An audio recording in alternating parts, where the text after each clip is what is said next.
O humano, ele causa muita coisa.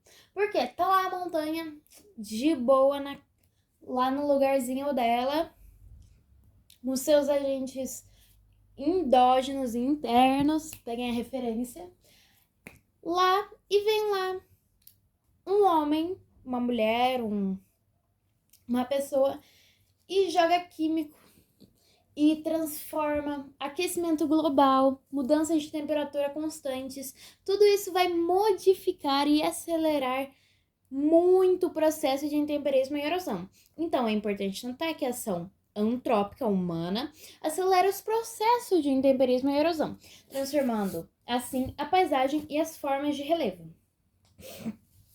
Aí agora a gente vai falar sobre um assunto muito legal. A gente falou sobre o relevo, tá? Mas e o Brasil? Aonde que ele entra? Relevo brasileiro. Vamos falar sobre o relevo brasileiro. O relevo brasileiro, formado sobre um substrato bastante antigo e composto por rochas cristalinas e sedimentares, com baixa influência do tectonismo moderno, por essas razões, a predominância de formas como planaltos, planícies, depressões, algumas serras e morros. Um pouco atrás, eu falei que sobre o relevo. Que o relevo, as rochas, os endógenos e exógenos vão modificar totalmente a paisagem e o relevo.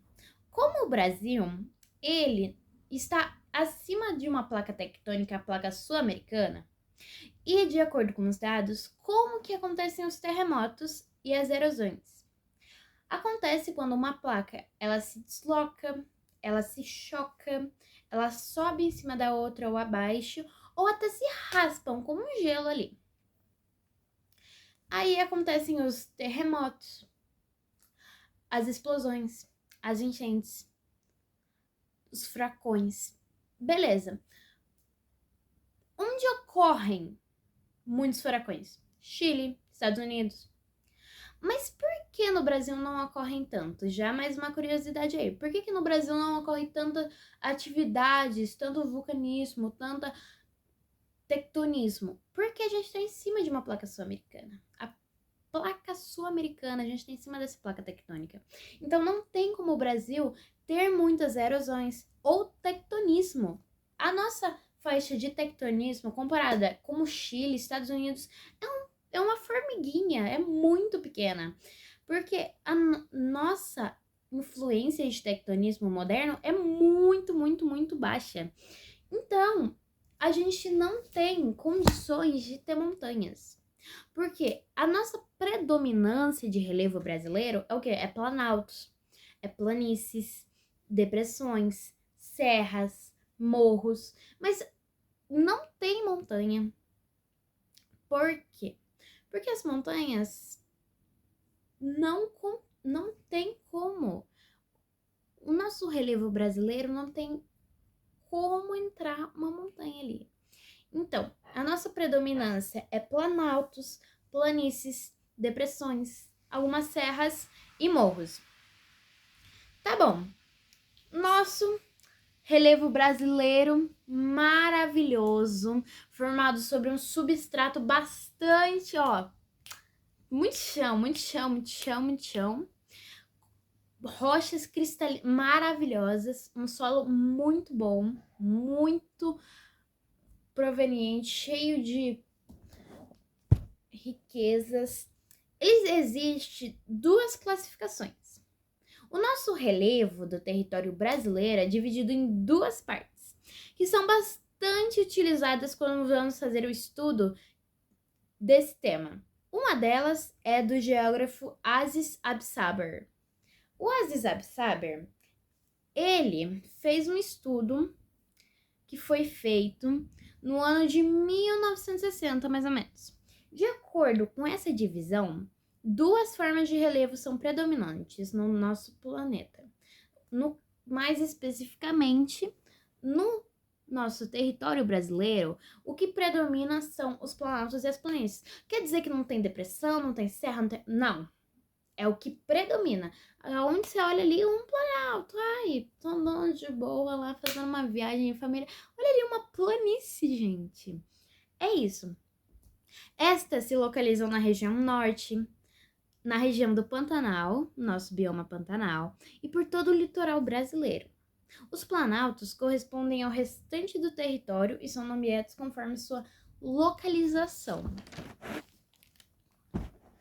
Ao todo, Absaber identificou 3 planícies e 7 planaltos no território brasileiro, que são das Guianas, Central, Meridional, Nordestino, Serras e Planaltos do Leste e Sudeste, Maranhão ou Piauí e Uruguai-Rio. A compartilhamentação do relevo brasileiro também foi realizada pelo geógrafo e professor Jurandir Ross. Então, o Absaber, ele fez essa divisão lá em 1960. Só que um tempo depois, o geógrafo Jurandir Ross, que levou em consideração o mapeamento via satélite da superfície do país, feita no contexto do projeto Random Brasil, entre os anos lá por 1970 e 1985, que foi publicada só apenas em 1995, ele fez uma classificação. A classificação de Ross é mais detalhada, indica o quê? Que ela vai indicar essa compartilhamentação do relevo brasileiro. O Ross, ele chegou à conclusão que no relevo brasileiro tem 11 unidades planáticas, as quais são divididas conforme o tipo de rocha e substrato. 11 depressões e 6 planícies. Agora, se a gente somar tudo, sendo assim, nós temos 28 unidades de relevo. Então, explicando toda essa teoria de Aziz Absaber e do Ross, eu vou dar uma explicada mais em cima da do Ross, que é bem detalhada, é que o nosso relevo brasileiro é muito rico. Tem, de acordo com a conclusão, a compartimentação do relevo brasileiro de Ross, o nosso relevo brasileiro, lá em torno de 1970, 85, 95, indicava a existência de 11 unidades planáticas, que eram divididas conforme tipo de rocha, substrato, porque eu falei que isso tudo envolve os endógenos, exógenos, atividades antrópicas do homem, 11 depressões e 6 planícies, sendo assim 28 unidades de relevo.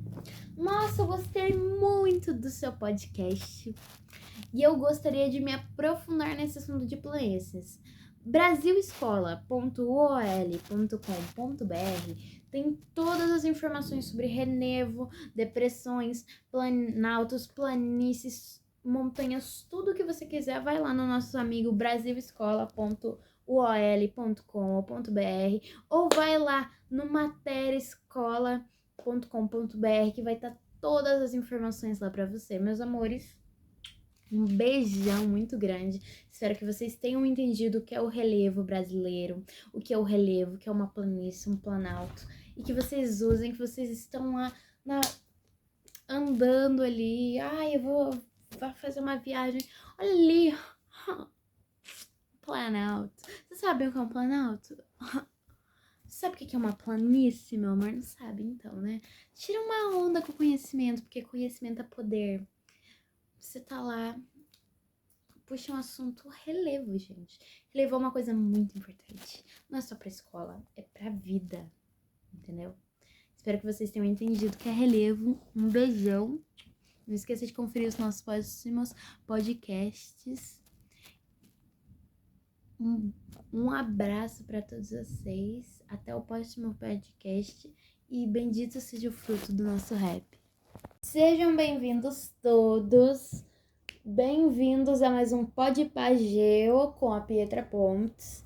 no qual aqui onde vamos falar sobre geografia, história, todas as matérias, mas o nosso foco principal vai ser relacionado a geografia, conhecimento, entrevistar pessoas todas relacionadas a esse meio.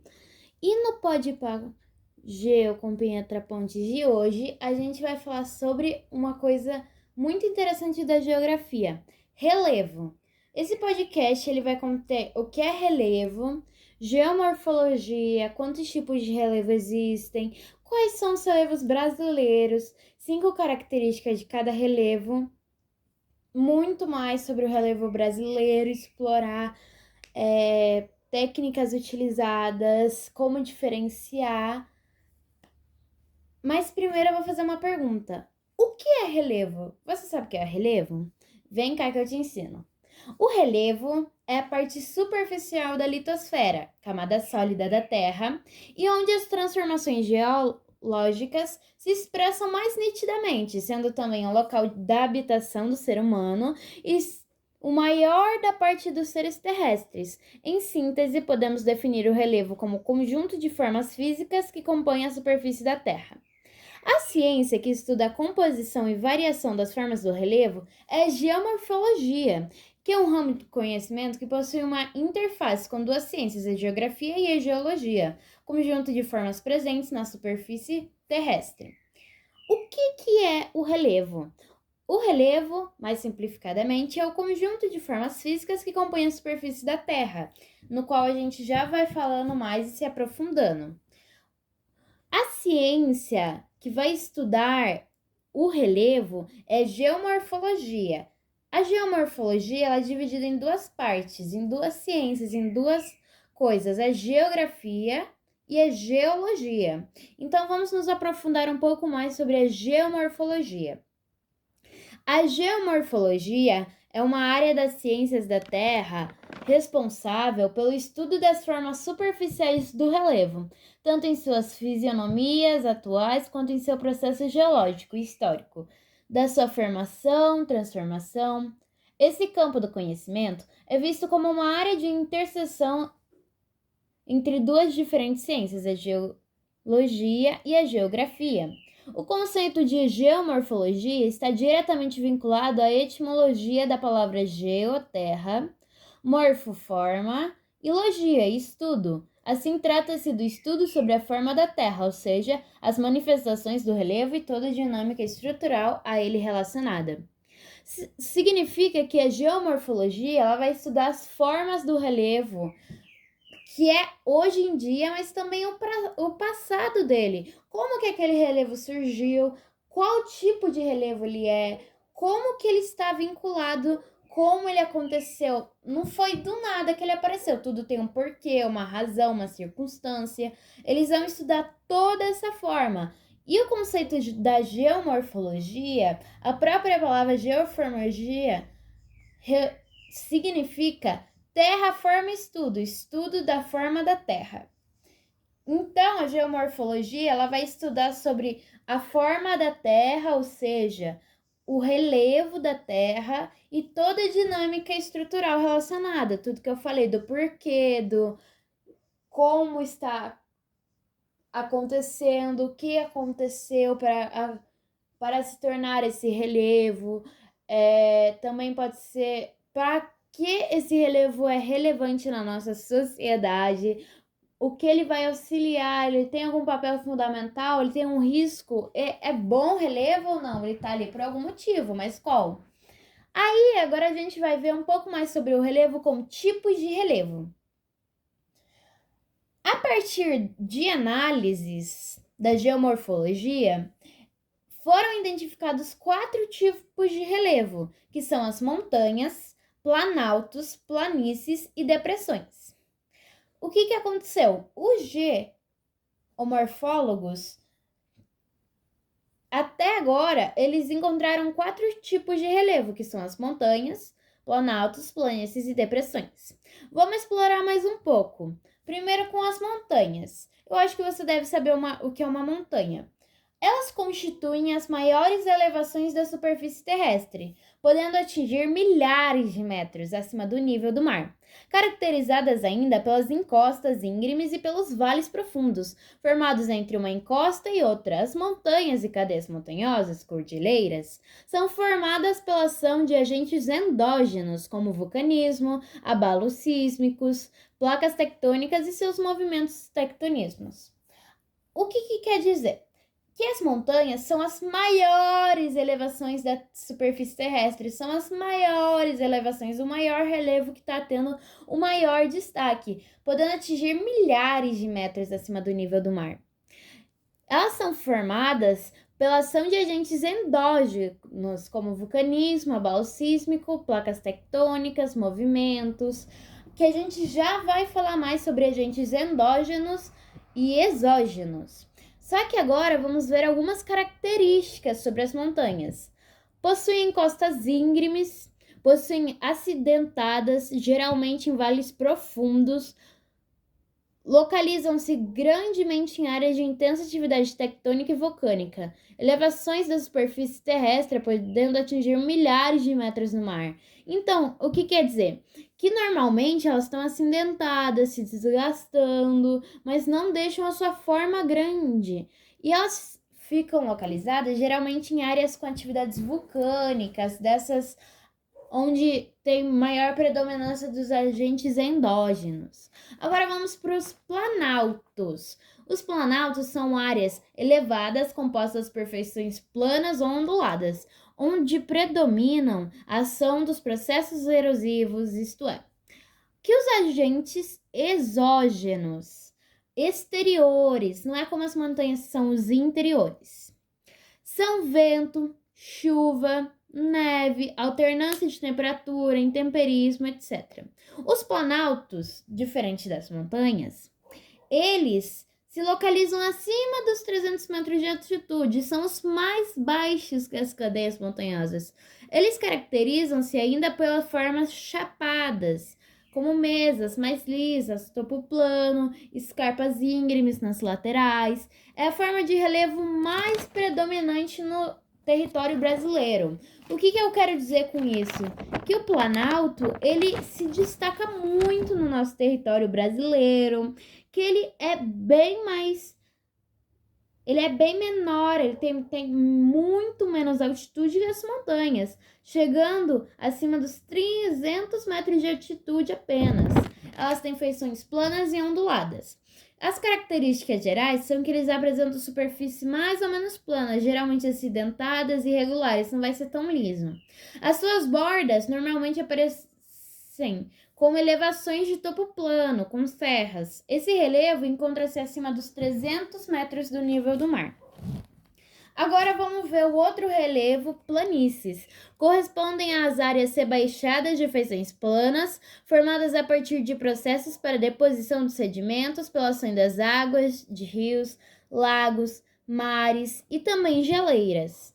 Uma planície é uma grande área geográfica, com pouca ou raramente nenhum tipo de variação de altitude, como um deserto ou pântano. São superfícies com formações relativamente novas e, se comparadas com outras formas de relevo, e que apresentam poucos movimentos nas suas crostas. Então, algumas características gerais é que é uma forma de relevo recente, não é muito antiga. Elas são extremamente planas, altitudes entre 0 e 100 metros, são muito pequenas mesmo. Só menor que elas são as depressões, que a gente já vai falar sobre elas. Geralmente são próximas ao nível do mar. É um lugar desprovido de grandes processos erosivos, então não tem tanta explosão, não tem tanta chuva, não tem tanta movimento naquela região. São rebaixadas, feições planas, sedimentos de águas. Raramente tem uma variação de altitude ali, como as montanhas. E é um deserto, um pântano, é bem calmo mesmo. As planícies, elas são só perdendo para as depressões, porque são bem calmas, desprovidas de grandes processos erosivos. E falando em depressão, por que a gente não vai estudar sobre elas agora? Depressões. depressão que a gente fica triste mal, não. Depressão é um tipo de relevo. As depressões, elas são unidades do relevo caracterizadas por serem mais rebaixadas do que as áreas que circundam, com terrenos planos ou levemente inclinados, formados a partir de longos e intensos processos erosivos. São, portanto, superfícies bastante acidentadas. Quando as áreas rebaixadas estão situadas a altitude menores que o nível do mar, são camadas depressões absolutas. As depressões relativas situam-se em costas altiméricas superiores à do nível do mar. Explicando tudo que eu acabei de falar sobre as depressões, que elas são unidades do relevo muito rebaixadas mesmo, muito leves, totalmente planas, levemente inclinadas, se não for totalmente plana, formadas de longos e intensos processos erosivos. Diferente das planícies, ocorreu um processo erosivo muito longo, um processo muito complexo ali.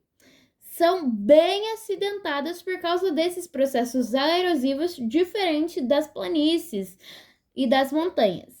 São áreas rebaixadas, altitudes menores que a do nível do mar. Todos os nossos relevos, as planícies, os planaltos e as montanhas são acima do nível do mar, mas já as depressões são abaixo do nível do mar, que são chamadas de depressões absolutas. Agora, as depressões relativas situam-se em costas altiméricas superiores à do nível do mar. Então, as depressões, além de fazer parte da divisão dos divisões de 4 relevos, as depressões podem ser divididas em 2 partes. As depressões absolutas, que são abaixo do nível do mar, e as altimétricas. As depressões relativas são superiores ao nível do mar. Só para ficar bem claro mesmo para você, que as depressões absolutas, absoluta mesmo, no fundo do poço, é abaixo do mar. Agora, as depressões relativas são superiores ao nível do mar. Quando eu estava falando lá sobre o nosso amiguinho montanhas, o nosso relevo montanhas, eu citei um pouco sobre agentes endógenos e nos planaltos também. Então, vamos falar o que é agentes do relevo. Quais que são os agentes do relevo? O que vai formar o relevo? Porque o relevo tá ali. Aí a geomorfologia estudou o que transformou o relevo. O relevo tá ali. Tem uma irregularidade, existem 4, cada um com sua característica, o seu grupo, sua etnia. Beleza, mas o que transformou os agentes? O que trouxe eles aqui, afinal? Porque eles estão aqui por algum motivo, eles surgiram de alguma coisa. Mas do que eles vieram? Não vieram do nada. Eles vieram dos agentes do relevo. Os agentes formadores do relevo são fatores que atuam diretamente na definição das formas que observamos na superfície terrestre. Eles podem ser divididos em 2 grupos: agentes endógenos ou internos e exógenos e externos. Tá bom, os agentes, o que eles são? Os agentes, eles vão formar a definição das formas. Eles vão formar, esse relevo ele é mais elevado, como as montanhas. São por causa dos agentes. Ele é menos elevado, é abaixo do nível do mar. É por causa dos agentes que formaram eles. Então, vamos ver os agentes. Agentes endógenos ou internos, para simplificar um pouco mais. Eles vão falar sobre a estrutura interna do nosso planeta, o que acontece dentro do nosso planeta e as forças que trabalham no surgimento ou rebaixamento de áreas. O que é um agente endógeno interno? Ele vai falar sobre a estrutura que vem dentro do nosso planeta, o que está acontecendo dentro do nosso planeta. Entendi, acontece dentro do planeta, mas fala um exemplo aí, Pietra. Eu vou falar o tectonismo. Ou seja, movimento ou uma modificação, um movimento que ocorreu na placa tectônica, porque afinal todos nós estamos em cima de uma placa tectônica. Quando uma placa tectônica ela tá lá se mexendo, causa um abalo sísmico, alguma coisa, uma pressão que vai moldar os nossos relevos, isso pode ser chamado de um agente interno. Então me dá outro agente interno também. Atividades vulcânicas. Quando o nosso magma tá lá no manto de boa e pá, ele explode, faz aquele vulcão que esfria, vira aquela montanha, isso. Porque se você não sabe, as nossas montanhas são formadas por atividades vulcânicas. E atividades vulcânicas ocorrem no interior do nosso planeta. Lá no manto, lá na crosta terrestre, lá dentro do nosso planeta. E o magma vai esquentar, vai explodir, e é assim que se forma as nossas montanhas. E as montanhas são relevos, então, juntando um com o outro, logo isso, as atividades vulcânicas são agentes internos, endógenos, que formam nosso relevo. Também inclui as pressões exercidas internamente pelo magma. O tipo de rocha também influencia diretamente na formação do relevo, uma vez que podem ser mais ou menos resistentes ao processo de erosão. Quer dizer que a rocha, ou pedra, como a gente costuma falar, ela vai modificar diretamente a formação do relevo. Como assim? Dependendo da rocha que forma o relevo, vai mudar totalmente como o relevo vai reagir a uma erosão, como ele vai reagir a uma mudança climática. Tudo isso vai modificar. Só que a gente já falou muito sobre agentes endógenos ou internos. Se eu pudesse, eu falava aqui pro dia inteiro. Mas vamos mudar um pouco. E os agentes exógenos, Pietra? Os agentes externos, Pietra? Eles estão sendo excluídos, vamos falar sobre eles. Vamos?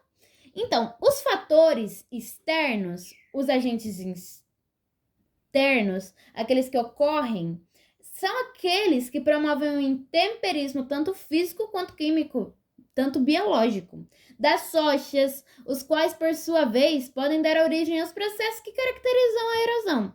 São agentes exógenos. Tá, não entendi nada. Explica aí pra mim, por favor. Você falou muito formalmente. Explica pra gente. Pode ir pá, então. Vamos falar sobre os agentes exógenos, ou seja, externos, de uma maneira mais simples.